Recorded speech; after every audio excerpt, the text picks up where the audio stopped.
Okay, welcome to another episode of Pixar Movie Reviews. Today, we are talking about my least favorite Pixar film. That's right, it's time for Ratatouille. Ratatouille is Disney and Pixar's 8th feature film, released to theaters at the end of June 2007. And why is Ratatouille my least favorite Pixar film? Well, I'll explain that as we go along, but a brief behind-the-scenes recapitulation of this story is it originally was going to be the directing debut of Jan Pinkava, a story artist at Pixar who had written and directed the short film Jerry's Game from A Bug's Life. Pinkava was going to make his directing debut on the film, but in summer 2005, after showing some story reels that proved to be disastrous, Pinkava got demoted to co-director, and they called Brad Bird, who had just come off of writing and directing The Incredibles, and they called him back to Pixar to finish writing and directing this film. The result was a film that probably works a lot better under Bird's direction than Pinkava's direction, since Bird had directing experience on features before. Although a box office success, Ratatouille made about $623 million worldwide, which at the time made it Pixar's third highest grossing movie behind The Incredibles and Finding Nemo. It also got really good critical praise, near unanimous critical praise actually, like most of Pixar's films, and was nominated for 5 Academy Awards, winning one for Best Animated Feature. But despite all the critical praise and the accolades and stuff, Ratatouille just isn't my favorite Pixar movie. And I'll explain why after a brief plot synopsis. The star of the film is Remy, a rat living in Paris who wants to be a chef like his hero, the late Gusteau.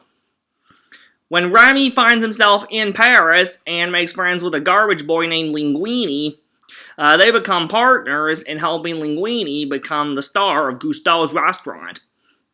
However, the evil chef Skinner wants to use Gusteau's name on a bunch of frozen fast food items, and Remy discovers that Linguini is actually Gusteau's long-lost son because Gusteau, one of his former girlfriends, was Linguini's late mother, and Remy has to help Linguini discover his past while watching out for Skinner and having to deal with his family who doesn't like humans. The characters in the animation are actually the things I like about Ratatouille. Once again, we've got a great voice cast. You've got Remy, the little guy. He's a rat who doesn't fit in with his traditional society and wants to try things different and new, much like Ariel in The Little Mermaid. Skinner is the stereotypical busybody, grumpy villain who likes things going his way and doesn't like change.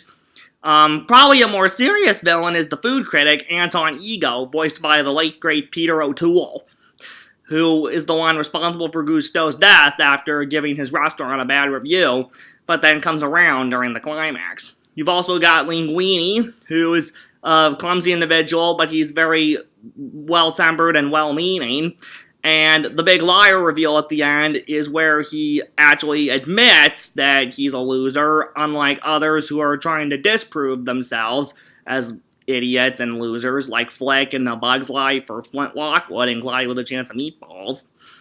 You've got Colette, who becomes Linguini's mentor and girlfriend, and she's pretty tough. Actually, she's one of my favorite female Pixar characters because she's so tough. And then you have Remy's family, namely his brother Emile, who goes along with whatever Remy wants, and their dad, who's also the leader of the rat clan, and doesn't understand why Remy likes humans when the other rats think humans are dangerous. The animation is very beautiful, especially when Remy first goes up and discovers he's been living underneath Paris. It's just stunning. Makes me want to hop on a plane and actually go to Paris and check out some of their restaurants. However, I don't like Ratatouille for quite a few reasons. First of all, the story is the guy who doesn't fit in, who wants to try things new and different, which we've seen a million times before. Also, the plot isn't very action-packed. There's only a few action sequences, like when Skinner is chasing Remy on the bridge on his motor scooter, and then the big climax where they have to cook everything for all the customers at Cousteau's, including Ego. Other than that, there really isn't much action in the film. I'm more into superhero movies, or movies that have a lot of action. This movie just doesn't have that for me. The music is really good by Michael Giacchino. He did a really good job bringing in that French flavor to the music, in contrast to the superhero music he came up with for The Incredibles.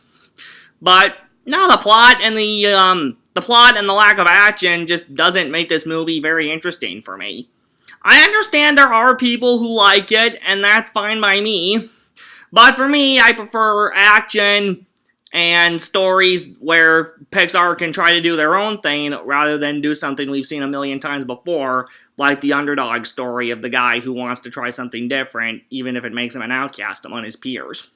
So Ratatouille ranks at the bottom in terms of Pixar movies for me. I have it dead last at number 21. If you want to argue with me on that and defend Ratatouille as one of your favorite Pixar movies, that's fine by me. I respect others' opinions, but for me, Ratatouille is not the best Pixar movie ever. So let me know what you think of Ratatouille. Do you like it? Defend your opinion on it.